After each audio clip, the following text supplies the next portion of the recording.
नमस्कार दोस्तों, मैं Yashpal Bhati JSB coaching centre में आपका स्वागत करता हूं। तो आज की क्लास है हमारी भारत के राष्ट्रीय आंदोलन। भारत के प्रमुख राष्ट्रीय आंदोलन। हर बार एग्ज़ाम में यहाँ से एक दो क्वेश्चन ज़रूर आता है। जितनी भी क्लासें मैं आपको करा रहा हूँ, सारी क्लास एग्ज़ाम से रिलेटेड और इम्पोर्टेंट क्वेश्चन छांट के मैं आपके लिए लाता हूँ। तो आज का हमारा पहला क्वेश्चन है रॉलेट एक्ट। रॉलेट एक्ट का कानून कब पारित हुआ? तो 6 फरवरी 1919, 6 फरवरी 1919 को रॉलेट एक्ट का कानून पारित हुआ। यह कैसा कानून था? तो यह सरकार द्वारा बनाया गया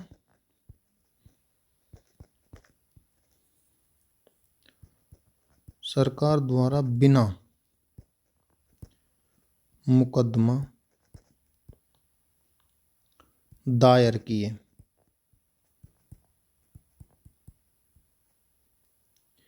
किसी भी व्यक्ति को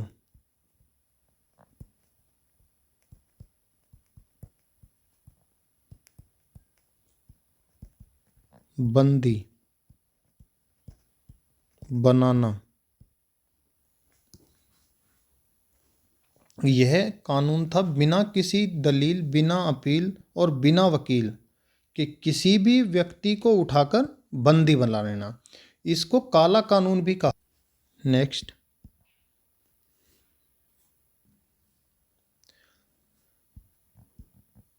महात्मा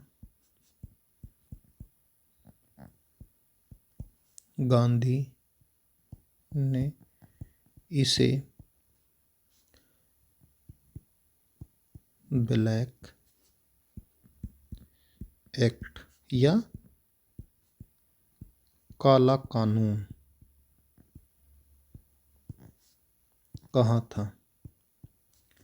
महात्मा गांधी ने इसे ब्लैक एक्ट या काला कानून कहा था। इस अधिनियम को या इस कानून को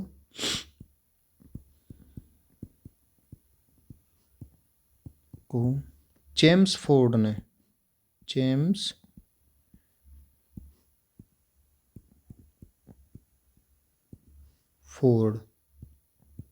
पारित किया था। इस कानून को चेम्सफोर्ड ने पारित किया था। नेक्स्ट क्वेश्चन हमारा, जलियांवाला बाग हत्याकांड कब हुआ? 13 अप्रैल 1919, 13 अप्रैल 1919 ईस्वी में जलियांवाला बाग हत्याकांड हुआ। जलियांवाला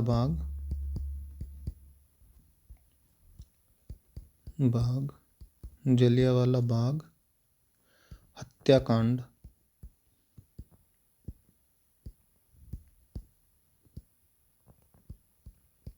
इसे अमृतसर नरसंहार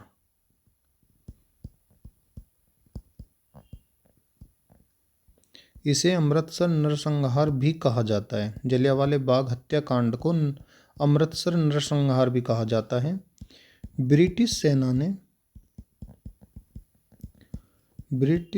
ने जलियांवाला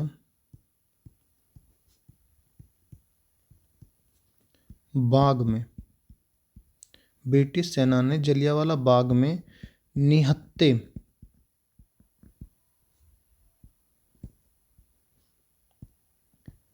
भारतीयों पर गोलियां बरसा दी।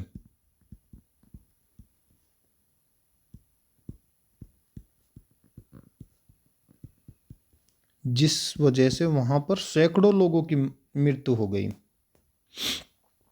तो यहाँ पर लोग जो इकट्ठे हो रहे थे वो किस कारण से हो रहे थे? जलियांवाला बाग में डॉक्टर सैफुद्दीन किचलू और डॉक्टर सत्यपाल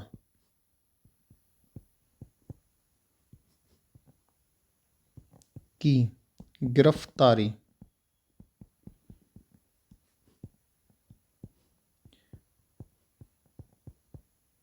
डॉक्टर सैफुद्दीन किचलू और डॉक्टर सत्यपाल की गिरफ्तारी के विरोध में जलियांवाला बाग में भारतीय लोग इकट्ठे हो रहे थे।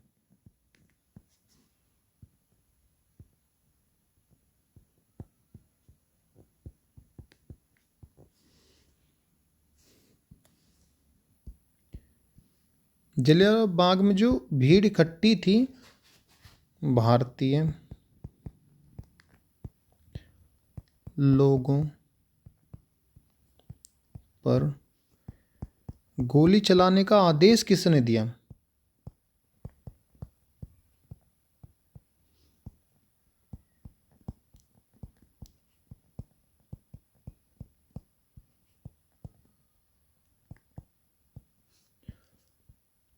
जनरल ओडायर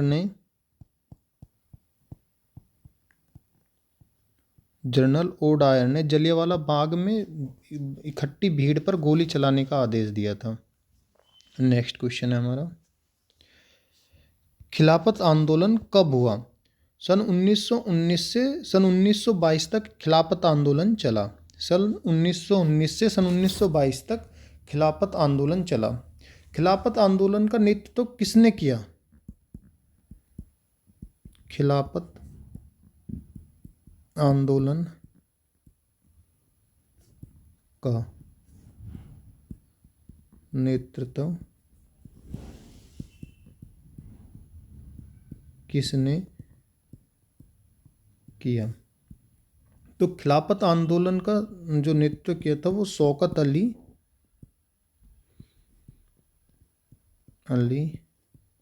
और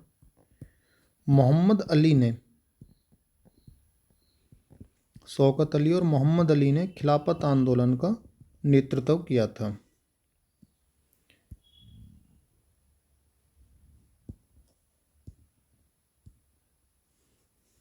खिलाफत आंदोलन का नेतृत्व शौकत अली और मोहम्मद अली ने किया था। नेक्स्ट क्वेश्चन हमारा, इससे जुड़ा हुआ एक और फैक्ट लेते हैं। यह एक ब्रिटिश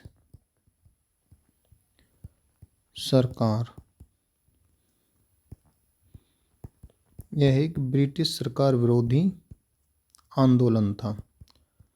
ये आंदोलन ब्रिटिश सरकार के विरोध में था। इस आंदोलन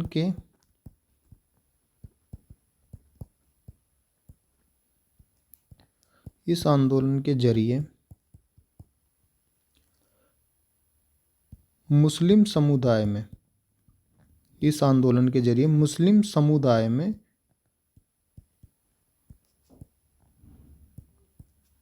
एकीकरण की कोशिश की गई।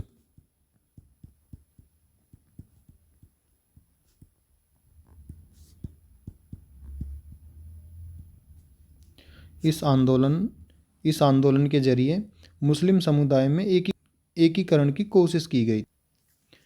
नेक्स्ट क्वेश्चन हमारा, असहयोग आंदोलन। असहयोग आंदोलन किसने शुरू किया था? असहयोग आंदोलन शुरू किया था महात्मा गांधी ने।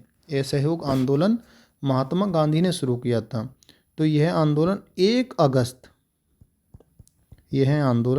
अगस्त सन 1920 को शुरू हुआ।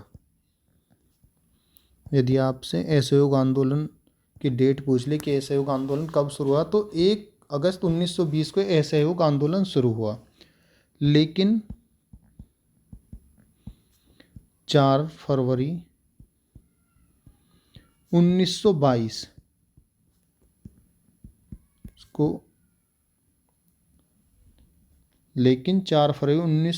को चोरी चोरा की घटना के बाद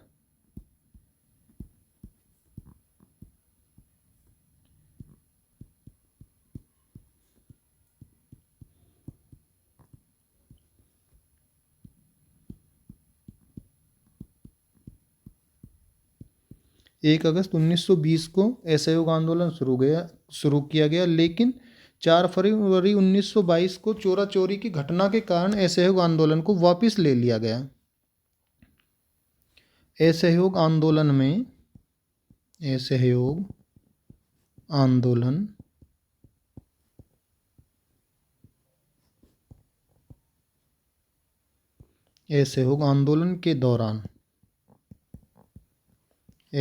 आंदोलन के दौरान सबसे पहले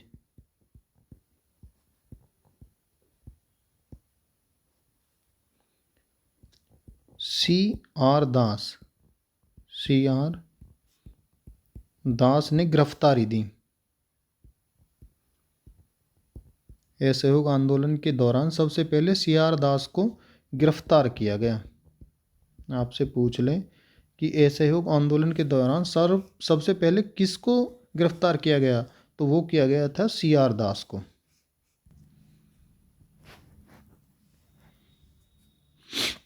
नेक्स्ट फैक्ट ले लेते हैं हम। असहयोग आंदोलन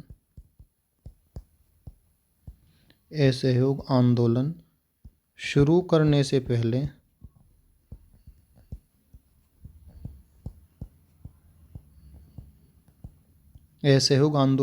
करने से पहले गांधी जी ने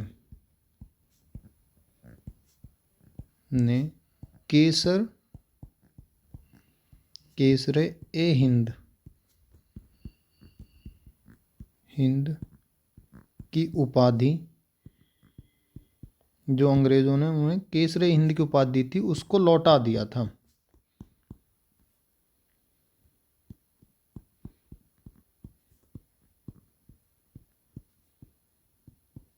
असहयोग आंदोलन को शुरू करने से पहले महात्मा गांधी जी ने केसरे हिंद की उपाधि को वापस लौटा दिया था। नेक्स्ट क्वेश्चन हमारा, भारतीय राष्ट्रीय कांग्रेस की स्थापना कब हुई? 28 दिसंबर 1885 को एओ हुम के द्वारा भारतीय राष्ट्रीय कांग्रेस की स्थापना हुई थी। अब हम आपसे पूछ लेते हैं, कांग्रेस का प्रथम अधिवेशन कब हुआ? कांग्रेस का प्रथम अधिवेशन कब हुआ? तो 1885 ईस्वी में ही कांग्रेस का प्रथम अधिवेशन हुआ।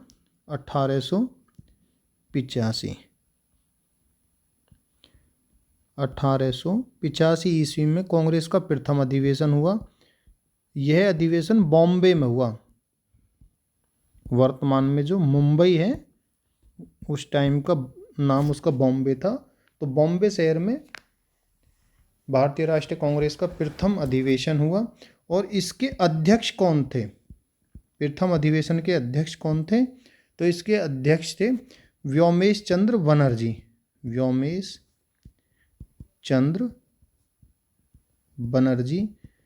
इस अधिवेशन के अध्यक्ष थे। प्रथम अधिवेशन के अध्यक्ष कौन थे? व्योमेश चंद्र बनर्जी। एनी बेसेंट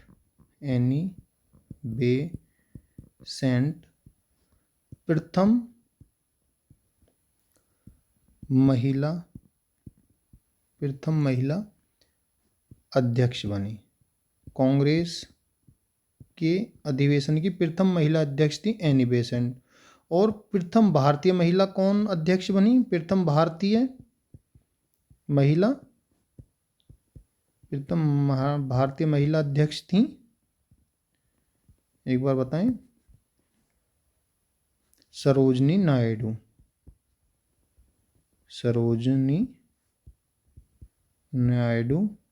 प्रथम भारतीय महिला अध्यक्ष थी। और आपसे पूछ ले प्रथम महिला कौन अध्यक्ष थी? तो प्रथम महिला थी एनी बेसेंट। और प्रथम भारतीय महिला अध्यक्ष थी सरोजनी नायडू। नेक्स्ट क्वेश्चन हमारा, 1905 में सन 1905 में बंगाल का विभाजन किसने किया था? तो सन 1905 में बंगाल का विभाजन किया था कर्जन ने। सन 1905 में बंगाल का विभाजन किया था कर्जन ने। लेकिन 12 दिसंबर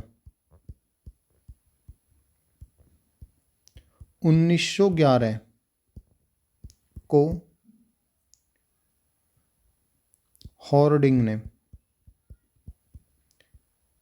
12 दिसंबर 1911 को हॉर्डिंग ने बंगाल के विभाजन को रद्द कर दिया।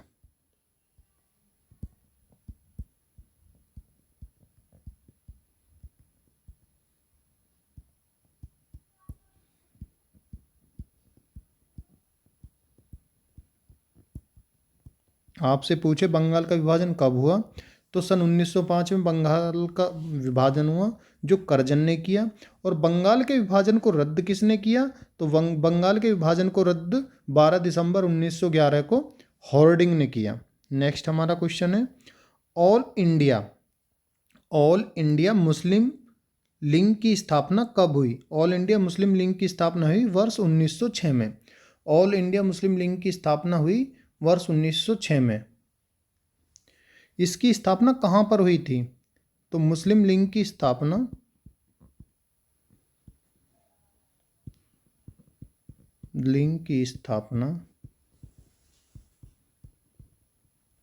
ढाका में हुई। ढाका कहाँ पड़ता है? बांग्लादेश में। ऑल इंडिया मुस्लिम लीग की स्थापना हुई ढाका में, और ढाका पड़ता है बांग्लादेश में। इसकी स्थापना किसने की? इसकी स्थापना, मुस्लिम लीग की स्थापना किसने की? तो सलीम उल्लाह खां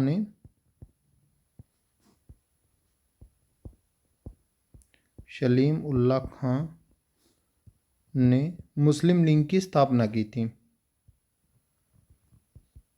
इसकी स्थापना किसने की थी? सलीम उल्लाह खां ने।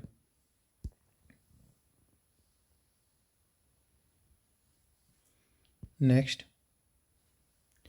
मुस्लिम लीग का पहला अधिवेशन कब हुआ? मुस्लिम लीग का प्रथम अधिवेशन कब हुआ?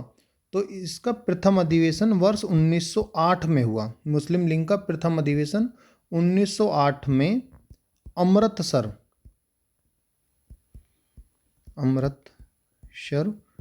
पंजाब में हुआ। मुस्लिम लीग का प्रथम अधिवेशन वर्ष 1908 में पंजाब में हुआ। मुस्लिम लीग के प्रथम अधिवेशन के अध्यक्ष कौन थे? प्रथम अधिवेशन के अध्यक्ष कौन थे? मुस्लिम लीग के प्रथम अधिवेशन के अध्यक्ष थे आगा खां। मुस्लिम लीग के प्रथम अधिवेशन के अध्यक्ष थे आगा खां। नेक्स्ट हमारा क्वेश्चन है, कांग्रेस का विभाजन कब हुआ? कांग्रेस का विभाजन सन 1907 ईस्वी में हुआ। कांग्रेस का विभाजन सन 1907 ईस्वी में हुआ। यह कब हुआ? 1907 में। कांग्रेस का विभाजन 1907 में हुआ, लेकिन कहाँ पर हुआ? किस अधिवेशन में हुआ? तो कांग्रेस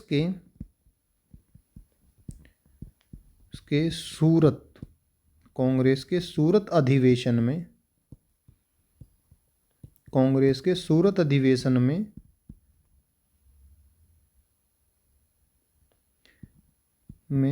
कांग्रेस का विभाजन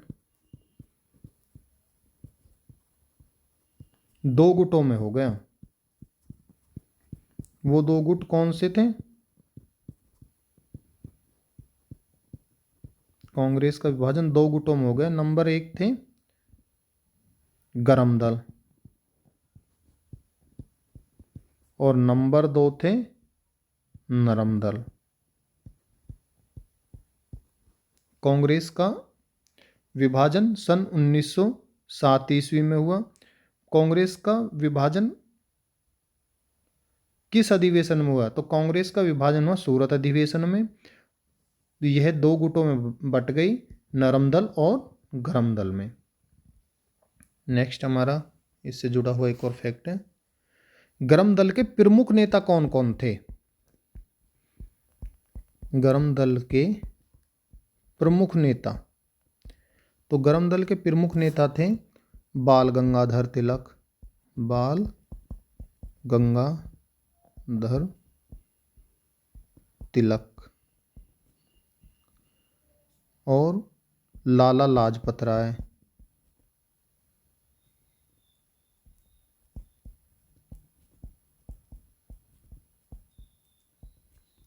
और बिपिन चंद्र पॉल।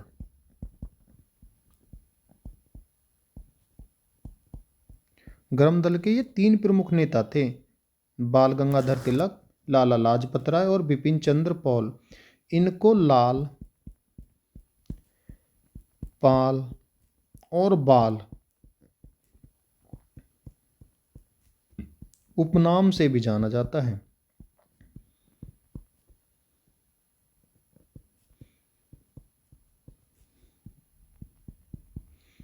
लाला लाजपत राय, बाल गंगाधर तिलक और बिपिन चंद्र पॉल को लाल, पाल, बाल के उपनाम से भी जाना जाता है। अब नरम दल के प्रमुख नेता कौन थे? नरम दल के प्रमुख नेता थे दादा भाई नौरोजी।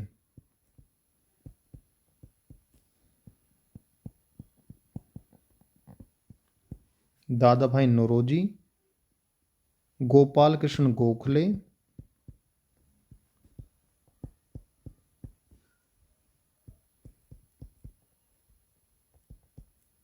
दादा भाई नौरोजी, गोपाल कृष्ण गोखले और मदन मोहन मालवीय। मदन मोहन मालवीय, ये नरम दल के प्रमुख नेता थे।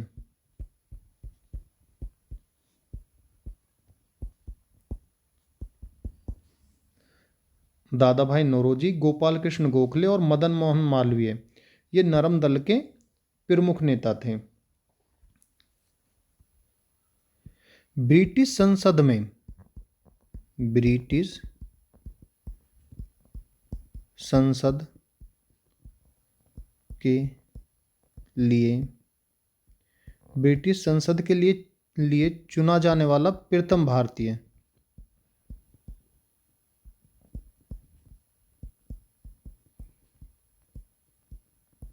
ब्रिटिश संसद के लिए चुना जाने वाला प्रथम भारतीय कौन था? दादा भाई नौरोजी। नेक्स्ट क्वेश्चन हमारा, गदर पार्टी की स्थापना किसने की थी? गदर पार्टी की स्थापना किसने की थी?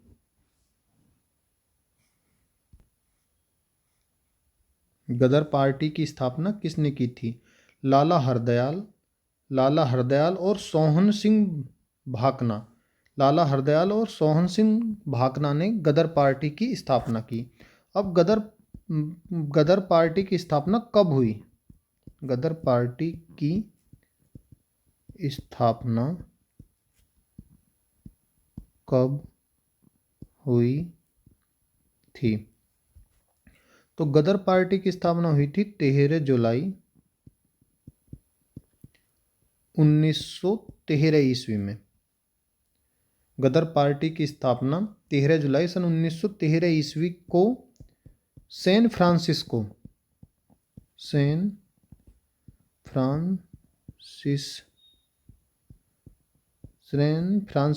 शहर में हुई थी। सैन फ्रांसिस्को शहर कहाँ पे पड़ता है? अमेरिका।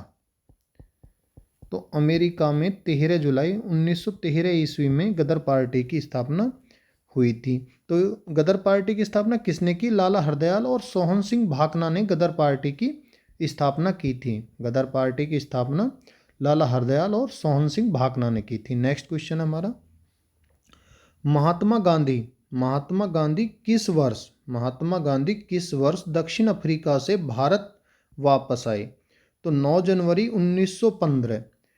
जनवरी 1915 को 9 जनवरी 1915 को महात्मा गांधी दक्षिण अफ्रीका से भारत आए। इसीलिए 9 जनवरी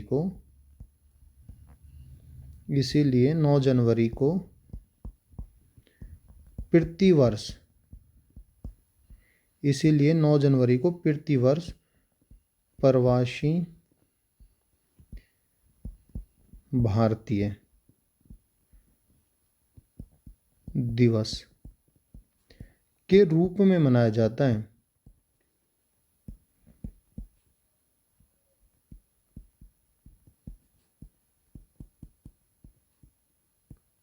प्रवासी भारतीय का मतलब समझ गए, जो भारत में जन्मे हैं, भारत के लोग और विदेश में रहते हैं, उनके लिए 9 जनवरी को प्रतिवर्ष प्रवासी भारतीय दिवस के रूप में मनाया जाता है। और ये क्यों मनाए जाते हैं? क्योंकि 9 जनवरी 1915 को हमारे देश के महात्मा गांधी जी दक्षिण अफ्रीका से भारत वापस लौटे थे, जिन्हें राष्ट्रीय पिता की उपाधि भी दी गई है। गांधी जी 1893 ईस्वी में दक्षिण अफ्रीका गए थे,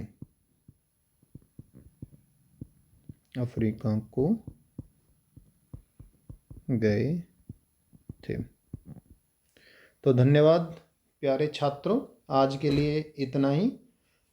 इससे जुड़ी हुई क्लास पार्ट 2 में आपको कल मिलेगी।